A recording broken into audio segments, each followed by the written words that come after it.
Hey kids, howdy and welcome to Conscious Embodiment, Astrology and Dreams with Dr. Michael Lennox. I'm here with Zoe as we are every week. It's October 14th and it's the week of the 14th through the 20th. And get ready, Zoe, it's full moon week. Are we still in this wormhole thing? You know, that's a great can't question remember. because, well, I was the person who talked to me about wormholes, or who used that word for the first time, is my only real formal teacher, Stephanie Azaria, who's actually still around. And Stephanie called the time between eclipses a wormhole. But just to, it's a cute-ism of describing the intensity and the fast energy in between eclipses. So she would consider this whole lunar cycle as part of the wormhole, because it was kicked off by a new moon that was an eclipse. I call the wormhole just the time in between eclipses, the full moon from, 3 weeks ago or 4 weeks, whatever, like the full moon a while back, and then the new moon that was this eclipse. To me, the wormhole's over. But make no mistake about it, whether you call it a wormhole or you don't, this lunar cycle is epic and rock'em sock'em because the new moon was an eclipse and the full moon that's coming midweek this week is pretty intense. But let's start with a question. This is from Bailey. Hi, Michael and Zoe. Hope you're having a great afternoon. I guess she wrote this to us in an afternoon. My question is, what do the designations cardinal, mutable, and fixed really mean? Are they important, and do you use them in your practice? Thanks for the enriching content. With a smiley face, Bailey. So she's talking about the dignities that are known as modalities. Dignity is just the word that mentions, that refers to different demarcations that describe energy. And there are two major dignities, the elements and the modalities. The elements obviously are air, fire, earth, and water. But the modalities are qualities of movement that every sign has in their sort of description. That is, cardinal signs are the signs that move things, that start things up. And in fact, at the beginning of each of the cardinal signs, that's the beginning of a season. It's the moment of an equinox or a solstice, right? So Aries, Cancer, Libra, and Capricorn are the cardinal signs. And you can think of cardinal, which means in this use of the word, startup, initiatory, like the gunshot, movement. So if you think of the idea that when the sun moves into a cardinal sign, we have a season beginning, you can think of that as the association to understand cardinal signs move. They cause movement. The fixed signs are the signs that allow for stability and groundedness. So those are Taurus and Leo and Scorpio and Aquarius. So those are the signs that represent energies that don't move, that are solid and stable beneath our feet.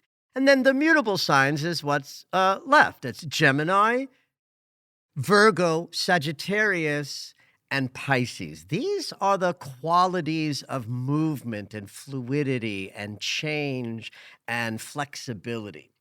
So when we talk about a system of archetypes, we're talking about any grouping of different energies that are sort of held by themselves and sort of constellate the same energy around them. Like love is an archetype. War is an archetype. The 12 signs of the zodiac are a system, a group of archetypes. The planets are a group of archetypes. And so are these demarcations. So if you need to create a human experience, you need the cardinal energy to start it up. You need the mutable energy to change things that are existing in form, and you need the fixed energy to stand firm on a foundation. So it's just different qualities of energy. So, for example, so let's put this into some action with like patterns in a chart. I'm going to talk about grand trines and grand crosses. When three planets are meeting in the sky in a triangle, we think of that as flowing energy. I will often call that a vortex of manifestation because trines are harmonious and flowing geometry, and any three planets who are operating in a trine are like singing in harmony. And when three planets trine, they have the same element. Fire trines with fire, trines with fire. Water trines with water, trines with water. Every element is exactly 120 degrees apart. And in a grand trine that we think of as a flowing manifestation of energy, you've got the same element, so you're building with the same element, but the modalities are going to be different. So back to that idea of an archetypal community. You've got three planets operating in the same element. Fire would change things. Water is fluid and emotional. Earth is grounded and form-like. Whatever the other element that I just forgot is there as well. Air. So right, air. The trining elements means you're working in one dynamic, and the different modalities allow you to start something up and be flexible and maybe be grounded at the same time. A grand cross is 4 planets dividing the circle into 4 equal parts, and squares are conflict geometry. They're difficult energies. Now, this is where it gets interesting with the modalities. In a square, you have different elements working together, which is sort of a positive sensibility. You mix air and water, you get bubbles, right? So you can make different things when the elements are mixed up. But in a square, the modality is the same, which is conflictual. So if you have 2 cardinal planets squaring each other, the conflict that the 90-degree geometry generates is that each one wants to start up its own thing, and they fight with each other. If a grand cross or a square is in mutable signs, that means they're fighting with each other and they both want to change. But if both are changing, there's instability and argumentativeness between the planets. When it's a grand cross in fixed signs, then obviously it's 2 energies that want so badly to stay the same that they fight with each other. So I will use these modalities when I'm trying to make a point in my daily writings about astrology of what something's going to feel like. And a cardinal square feels different than a mutable square feels than a fixed square. So I'm not completely consistent with that, and here's why. Not because it's not important astrologically, but when I'm putting things out there, like in my daily astro alerts, I've got 600-800 words to make a point. And so if I talked about everything, we'd be there forever, right? So I'm more economical in my writing, and I leave certain details out so that I can cogently describe a day's energy and how it's going to feel. But these modalities, cardinal, fixed, and mutable, definitely have different feeling sensations. And so the answer to Bailey's question is, yes, I use them, and I leave them out if there's too much to talk about and I don't want to overwhelm a session or a writing, because it's significant but not outrageously important. That's how I use the modalities. And are these in your Astrology 101 class? Do you cover the modalities? Yes, absolutely. In Nice. fact, in my signs section in that class, we talk about every sign's rulership, who ruled it, Maybe the, origin story when it's appropriate, what quality it has in terms of element, and what quality it has in terms of modality. In fact, I'll say this as a final thought. I remember once, this is obviously going to be a story. I remember once being like 17 years old and enamored with singing. I had a voice teacher. I had a good voice. I was surrounded by singers. And I met this woman, Dory Polly. She was very talented woman singer. She was, a few years older than me. So she was she was like 21 when I was 17. I remember asking her, how do you work your vocal technique? And she was like, it was kind of a snotty answer. She was like, well, I'm beyond that. I don't think about vocal technique now. I just sing. And the fact is, she was right. That's how I sing now. I don't think about vocal technique, but I'm Yeah. very technically proficient. But we forget the technique when it's grounded in us. And so it's the same thing with the modalities in the elements. They're grounded into my understanding of a sign's quality, but I might not speak the specific words at any given moment unless I have the time and it feels germane. And so that's another distinction of how I use these modalities.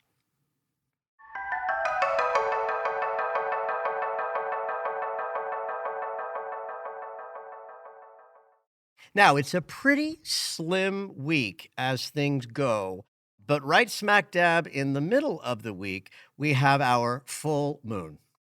That full moon is taking place on Thursday morning in the wee hours Pacific time. And I'll talk more about that in just a minute. But first, I want to just remind you of yesterday's square from between Mars and Chiron. This is the first of the triple transits of Mars retrograde cycle. And it's a rougher one, right? This is part of the cycle that's going to include healing wounds, and Mars squaring Chiron is a trigger of wound, right? So if anything happened over the weekend and even this morning that feels like a bump in the road with your progress or your movement or your body, understand it will be part of Mars's retrograde up ahead. And of course, every week I'll talk about anything that's happening with Mars. And outside of yesterday's square to Chiron, the week ahead is like Mars free. Okay.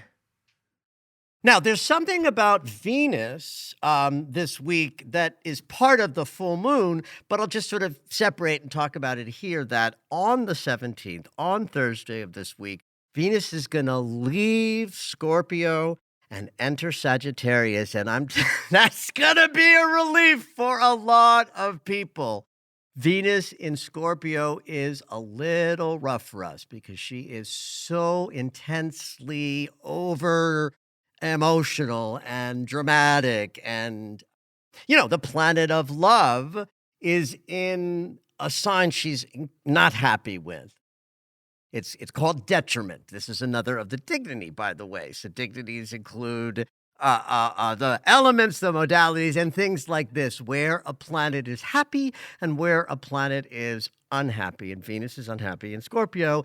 And I always like to speak into the archetype of it, which sort of fits in with what I was saying in my answer to the question, right? That the dignities are important to know technically what they are and what they mean. But I'm a teacher of daily astrology, and you're better off knowing the reason archetypally why something is in detriment. Like that's the rule, and you can shout those words from left, right, and center. But if you don't know why a planet is in detriment in a sign, then I don't think you're working with astrology in a juicy way. So it's really clear that Venus, the planet of love, is in tumultuous emotional territory that can bring us to feelings that feel unlike love. Because Scorpio is the sign of death and transformation. And sometimes Venus in Scorpio is bringing emotional level deaths and rebirths that might not feel like love, even though any change is a loving act, even if we are dying to self, being reborn. Dying and being reborn is, a loving act, but it doesn't feel so comfortable. So Venus stays about 3.5 weeks in every sign, and the last 3.5 weeks have been pretty deeply emotional, and part of it's because Venus is in Scorpio. And on Thursday, sort of moments after, really hours after the full moon is exact, Venus will leave the last degree of Scorpio and enter Sagittarius, where she will be for the next 3.5 weeks. She's very comfortable here. It's a neutral place for her to be. There's a lot of movement and stimulation and joy available in the Sagittarius mansion because it's ruled by Jupiter. So Venus in Sagittarius wants to experience lots and lots of stimulation, lots of different dynamics of love and intimacy and feelings and connecting. Venus dictates how it feels to connect in intimacy, whether we're talking about friendships or romantic relationships. And Venus in Sag is fun, joyful, stimulating, and a pretty decent passage.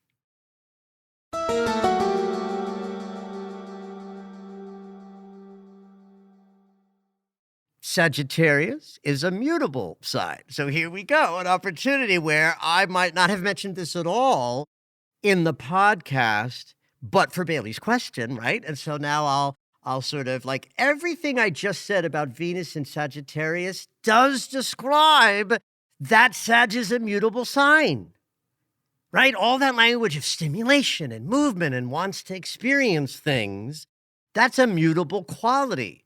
Sagittarius is, I want to be in that room, then I want to be in that room, and then I want to go there, and then I want to go here, and maybe come along, or maybe go away, or I'm the first to come, the first to leave. I might say goodbye, I might say hello. Like that's Sag energy.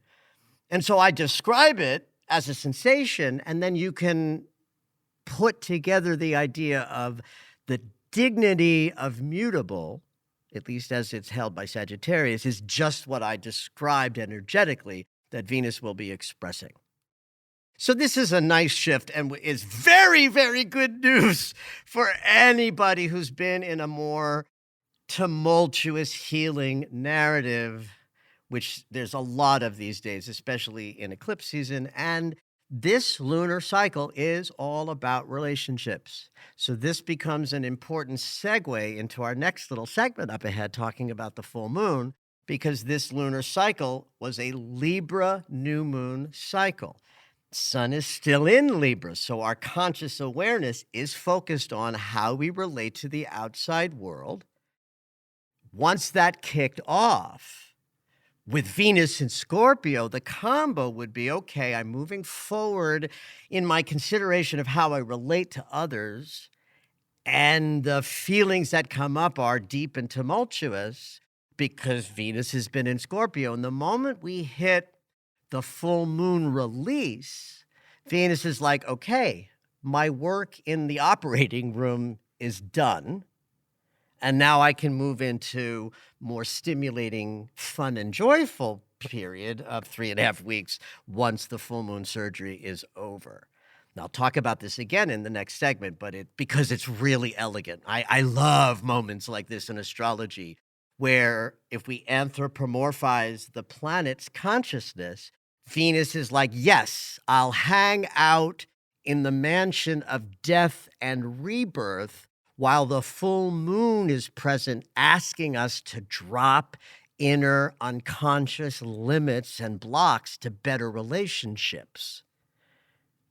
And that's what I mean by then the psychic surgery is over, full moon done, and she moves into Sag for some fun and games for the next couple of weeks.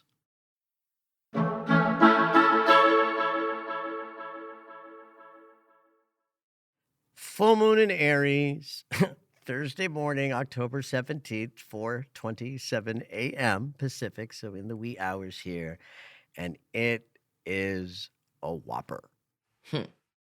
And, I don't plan the questions with the curriculum in a conscious way, but unconsciously, we always seem to have themes between the questions or maybe the dreamer. You've noticed that. It's a lot of fun. Like, we don't, like, for you, the audience, like, I don't know what dream is coming ever.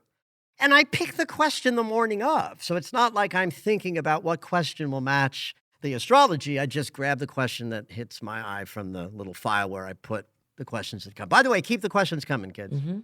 So I'll start with the fact that the moon is conjunct Chiron. The next thing I'm going to talk about is the cardinal grand cross that's involved in this full moon. But let's start with that the moon and the great healer are 3 degrees apart in Aries during this full moon. So back to what I just said about this being a relational lunar cycle. Remember, that's not just romantic relationships. It's literally the mirror consciousness. How you relate to the outside world is a direct reflection of your inner sort of landscape, and everything that's in it gets projected out. And that's Libra. You extrapolate that forward, and that also describes our relationships, friendships, loving relationships, intimate partnerships. Everything is a mirror, and Libra invented that. So we're in a full moon, which means we're releasing things, and Chiron's 2-degree, conjunction from the moon means the full moon itself is a deeply healing full moon. And healing means pain. You can't heal a wound without re-triggering it. The first thing the surgeon does when they want to cut out the tumor is cut you up. They wound you to heal you. So there is that sensibility in the full moon. So for people going through a deep healing narrative, especially if it's relationship-oriented, will experience this full moon as a deep opportunity to release and or potentially endings that maybe you wish weren't happening might also be part of this full moon. Because if the sun is in Libra, then our consciousness is on our relationships and how our inner landscape is manifesting as an outer world. And so the Aries full moon says, what do we have to let go of to have more satisfying connections with others? And so Aries will either say less fire or more fire, right? If you're too codependent and connected to your relationships in a way that is debilitating and problematic, and the healing that you're up to is something in the world of letting go of people pleasing, etc., then it's about getting more self-focused fire in your psyche, so that then when you relate to others, you've got more of you present to reflect a better relationship experience. And the opposite, if there's too much fire, too much anger, too much I count more than you, whether it's in your relationships or just how you see life, this is a release of that, right? The moon is always telling us what we're letting go of. So we look at the top of the wheel and the bottom of the wheel. Libra sun says relationships. Aries says too much fire, too little fire. Find the balance. Now that we have a sense of what the moon is doing and what the sun is doing, we'll talk about the cardinal grand cross that's part of this full moon. And why this is important is because one of the corners of that grand cross is Mars.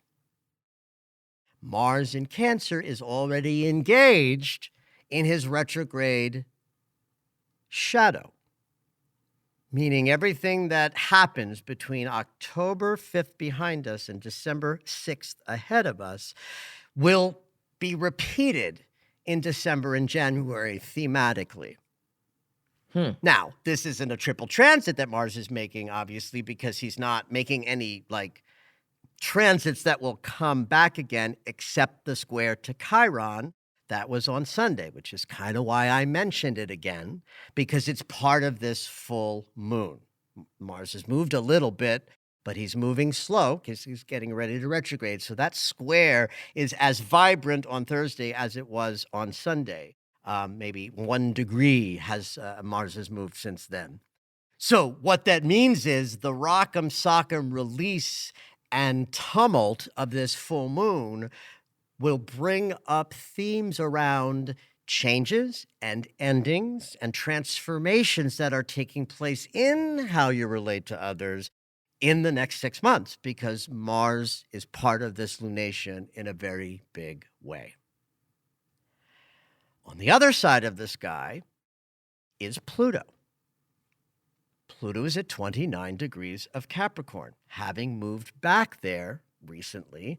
And the 2 months that he's hanging out here before he moves into Aquarius for the third and final time, and will stay there for the next decade plus, is an opportunity to go back and deconstruct things that need to be released and let go of. It's certainly happening on the world stage. Lots of drama out there, lots of endings brewing, lots of change and transformation and tumultuous experiences out there, but it's also happening inside of us. If there's war out there, then there's war in each of us on some level because of the mirror consciousness. Libra invented this. Mhm. So while the orb is loose, it's still close enough to be significant, meaning the orb of influence is like how wide an angle can be and still be, considered participating. And at 29 degrees, where everything else is at like 21, 24, is a little wide, but it's close enough to be a bona fide square with the planet of death, rebirth, change, and transformation rounding out the four corners. So any full moon with any kind of a square is going to be a moment where there's lots of conflict and obstacle that we're moving through. It makes the whole week a challenging week from these squares building that peaks on Thursday. And back to the modality thing, it's like each participant in this square is in a cardinal sign. So it each wants what it wants to move where it wants to move, disregarding what every other corner wants, right? The sun just wants to shine and doesn't give a shit about anybody else because a cardinal sun is like, I'm shining, and that's that. The moon in a cardinal sign says you're going to go in the direction of change and transformation, whether you want to or not. Meanwhile, the sun is saying, oh, don't go there. Shine brightly. And the moon says, no, go deep. Mars in Cancer says, I don't want to do anything. I want to eat bonbons and close the door and and express my rage. And I haven't forgotten anything that I'm mad at for the last 60 years because Mars in Cancer has lots of memory. Right, so Mars wants to act and do, and I would say Mars in Cancer wants to leave the room, go home, and shut the door. And Pluto in Capricorn says we will kill off structures no matter what objection there might be. Right, the cardinal energy forces each corner to disregard the other. So you can count on Thursday being a day of potential conflict as a sensation. And when it comes to using a full moon to release things that no longer serve you is epic. This is a psychic surgery. I use that term frequently when talking about full moons, but not randomly. I will only use that term. Frankly, Pluto has to be involved in a lunation for me to use that word. Oh, that phrase, psychic surgery. And what is psychic surgery? Psychic surgery is just my cute way of describing a moment where change is happening at such a deep level inside the unconscious that it's almost like we can't do that kind of change by ourselves. We just Yeah. surrender to energy, and then the world and psyche and your unconscious does the work. It's uncomfortable, but you're changed as a result of going through it. Yeah. So I do think this lunar cycle is changing a lot of us in powerful ways. Now, it's not all awful. In fact, Jupiter is creating what's called an easy opposition inside this full moon. It's not as strong as the cardinal grand cross of change and transformation, but it adds an element of hope, joy, manifestation possibility, and a sense that if I let the things go that I'm grabbing with all my might and are going to be ripped from me in an unconscious tussle, there's possibility of joy and expansiveness as a result, right? So Pluto promises deep change and transformation, and Jupiter promises hope for the future.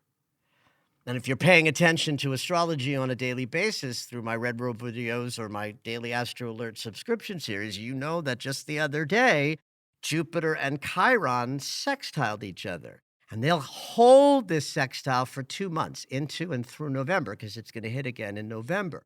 This is the most hopeful, yummy transit of the year. And it's like the only one. It's like life is insane. And in the insanity is this thread of hope that's going to carry us through October and November. And it's easy opposing, meaning it's sextiling the moon and Jupiter's trining the sun.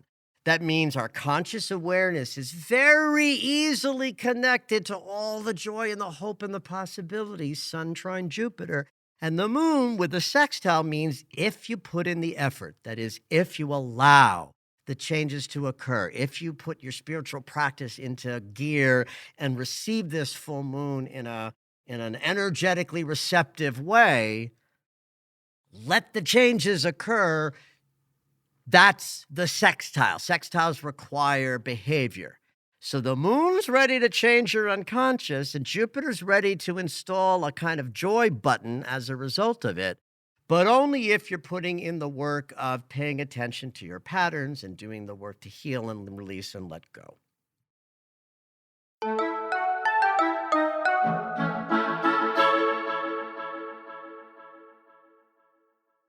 So the last thing I want to talk about is to go back to Venus, right?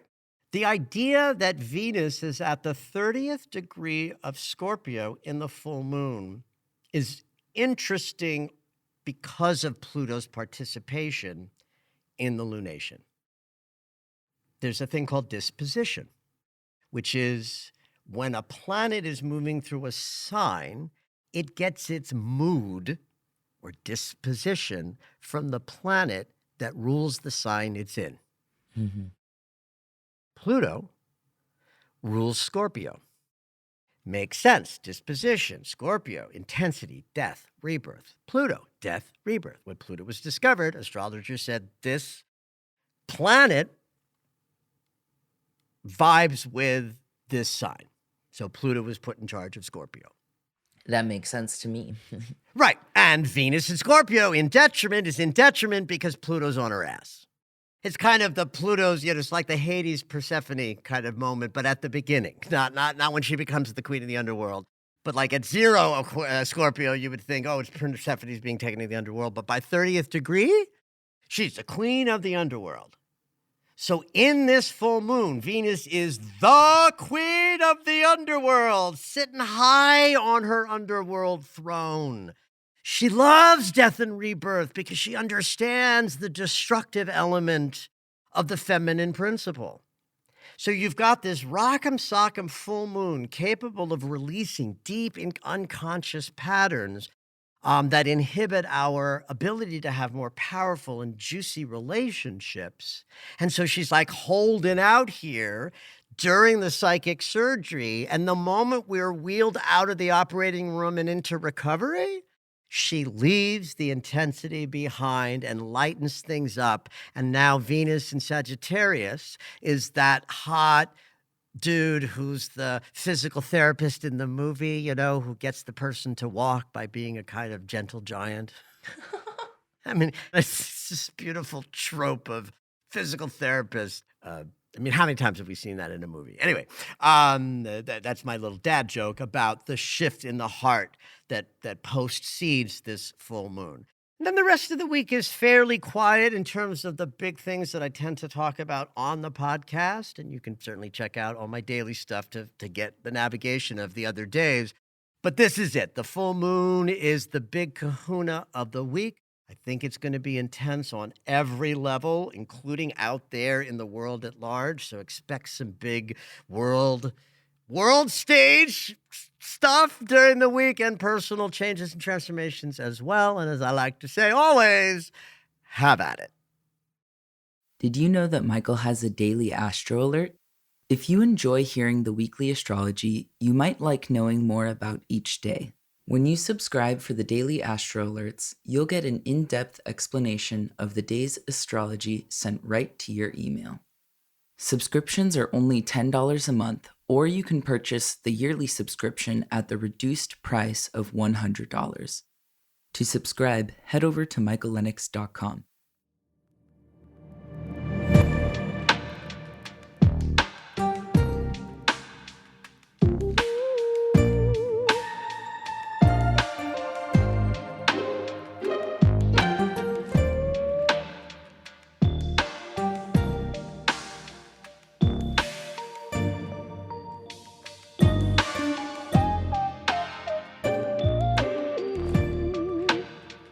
All right, it's dream segment time. Every week, Dr. Michael will interpret dreams that are sent in via email or take a live caller. If you would like your dream interpreted on the podcast, you can go ahead and email us at dreams@michaellennox.com. Hopefully your dream will make it onto the show.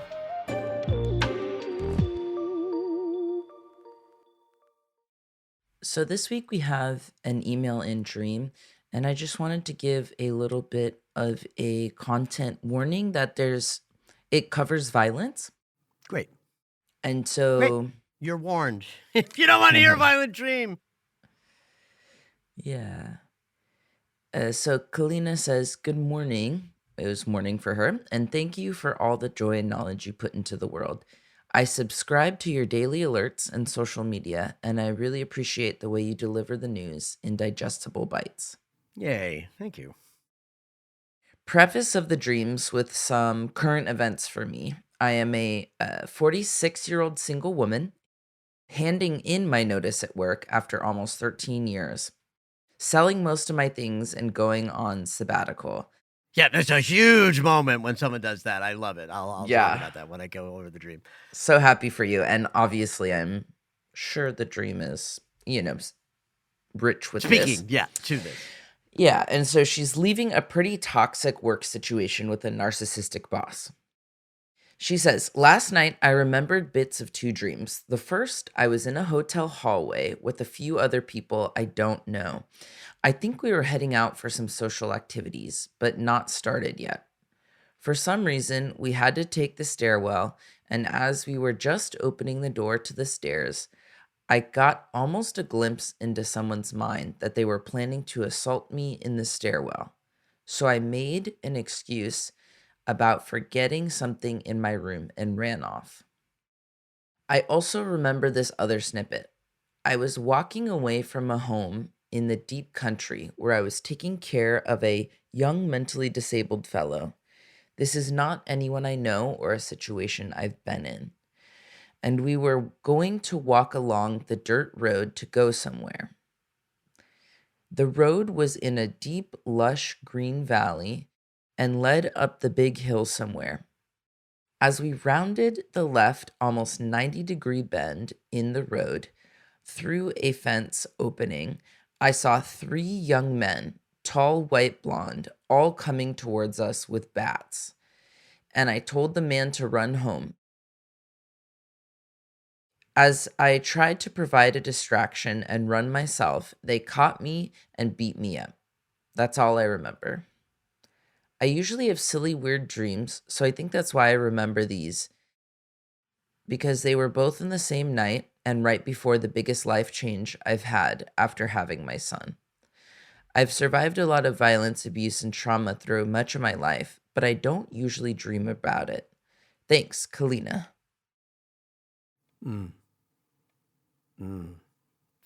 Fascinating. I'm actually going to start right there, even though she says she doesn't dream about violence, that she comes from some violence. Yeah, something does mean she knows. It's a vocabulary inside her body, right?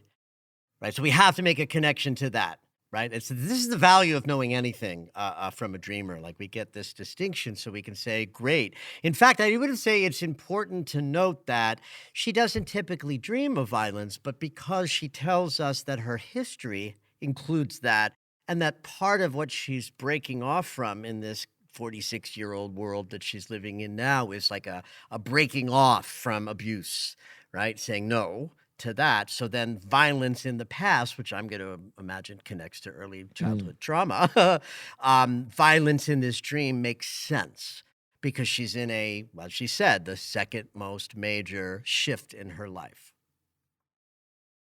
So yeah, let me take another nod at this idea of just that what you're doing, Kalina, of like selling everything and making a big abrupt shift like this. To me, this is the most exciting moment in someone's journey. It's a signal that there's a spiritual explosion happening. I remember driving to Ventura. I was 39 years old, and I was in the beginning of what turned into an 18-month sort of bodhisattva kundalini explosion, and I heard this voice, I don't hear voices often, but this was a voice. It was in my, it wasn't like Yeah. I wasn't hallucinating, but it was definitely not my voice saying, sell everything. And like it was a movie, I stopped, I was driving and I looked up and I said, what? And I heard it again, sell everything. It was an unmistakable moment. And I sold everything. And it was part of an outrageous change. And then because I had that experience, I then have heard many other similar experiences. You don't have such an impulse unless something extraordinary is happening in the deep psyche that says this change must take place. Because selling everything is an insane move. But if it's there as an impulse, it's an undeniable aspect of your humanity. Colleen saying, this is how radical the change needs to be. And these snippets of dreams literally tell the story. First of all, we're in a hotel hallway. Both are symbols of transformation. We're out of ordinary life in a hotel. We're in home consciousness because we live there, but we don't, other than some weird people who do live in hotels permanently, right? We don't live in hotels forever. We visit them. We pass through them. So if home, hotel in this case, is aspect of self, then we're in a transition. Kalina's in a transition in this hotel. But hallways are also a symbol of transition, right? When you're in a hallway, you're not in one room or another. You're in between rooms, where the room has consciousness that constellates around itself, and the hallway's job is just to get you from one idea to the next. So we definitely know that Colleen is in a big transformation because she's in a hotel hallway. I even love the fact that the few people that are there are people she doesn't know. And how I'm going to hold that image is that these are the new thoughts.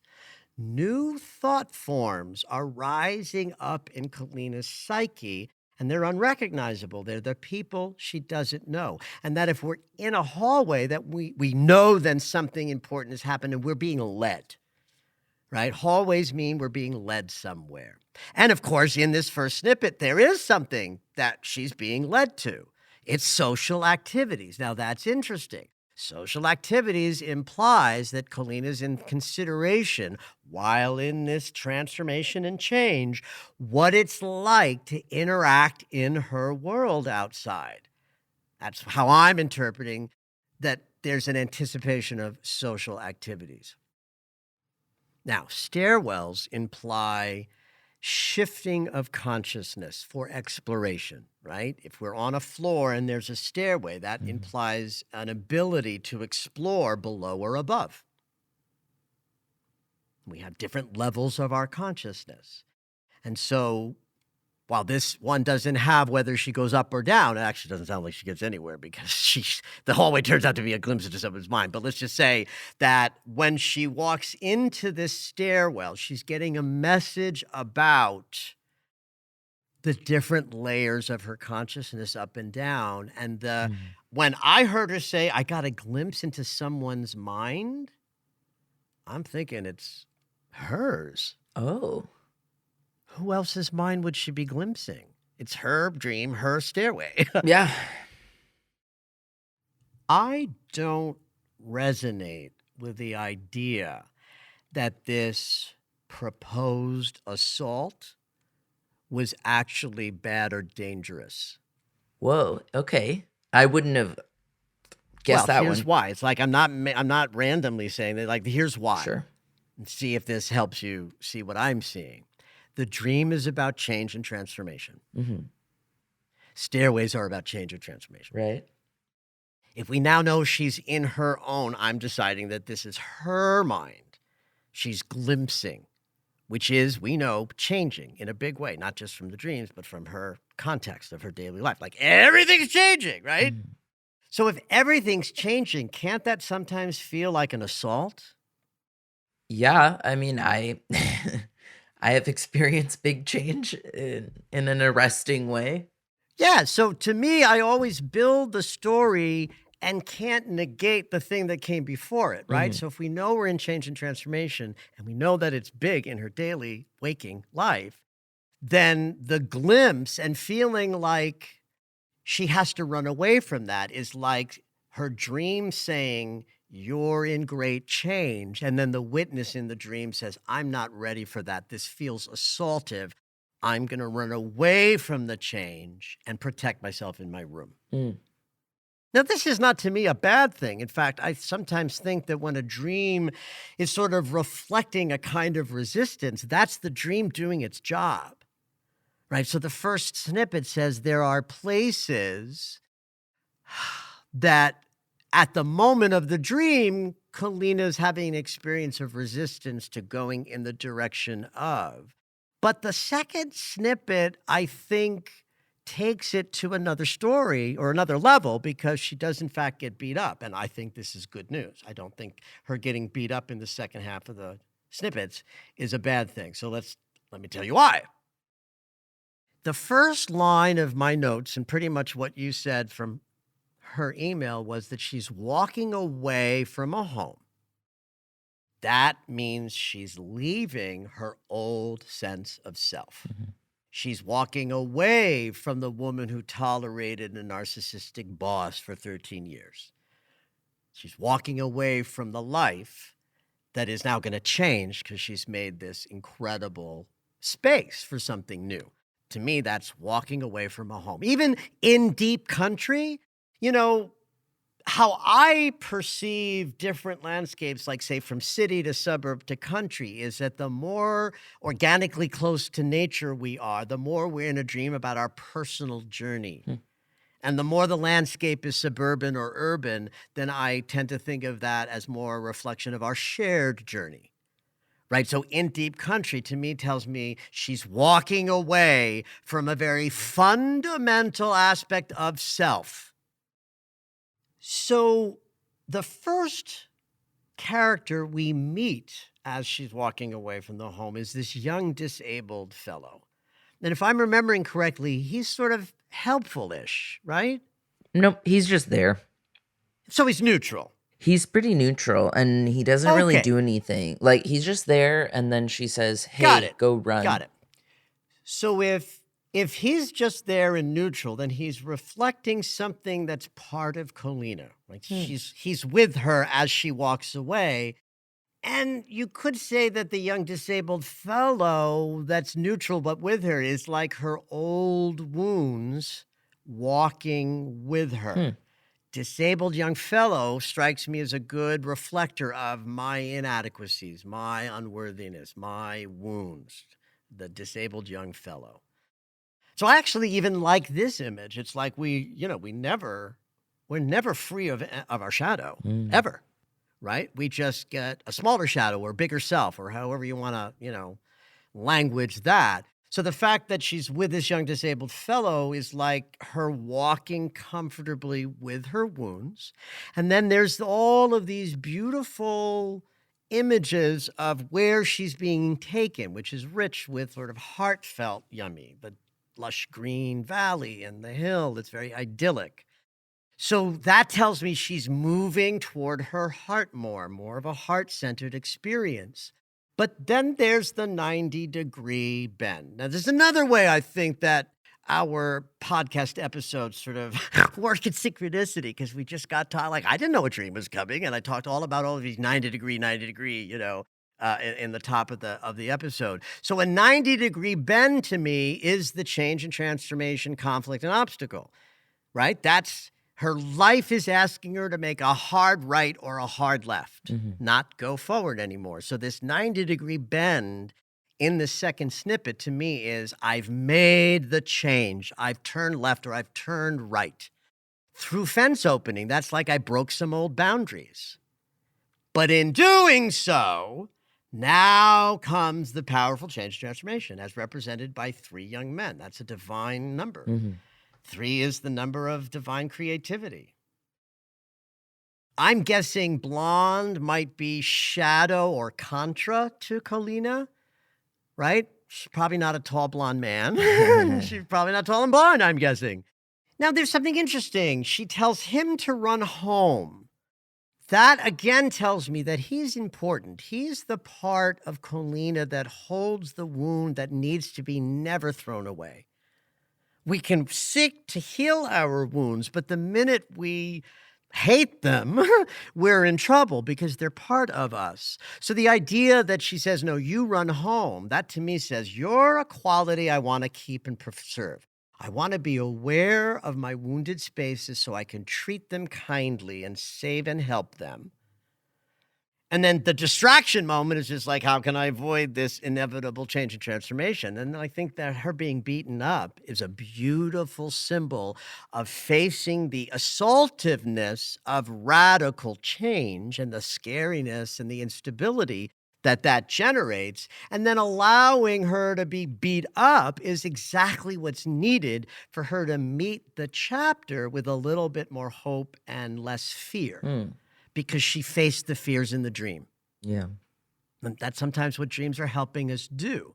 They take us to places in the unconscious where we're in deep conflict. And then we play the conflict out in dream stories so that we can wake up. And then she wakes up and like her actual wounded self that she has to be tender to is safe at home. And the three guys have already beat her up. The process is done. She's ready to heal and move in a new direction. That's my take on this very beautiful set of dreams. Thank you for listening to Conscious Embodiment, Astrology and Dreams with Dr. Michael Lennox.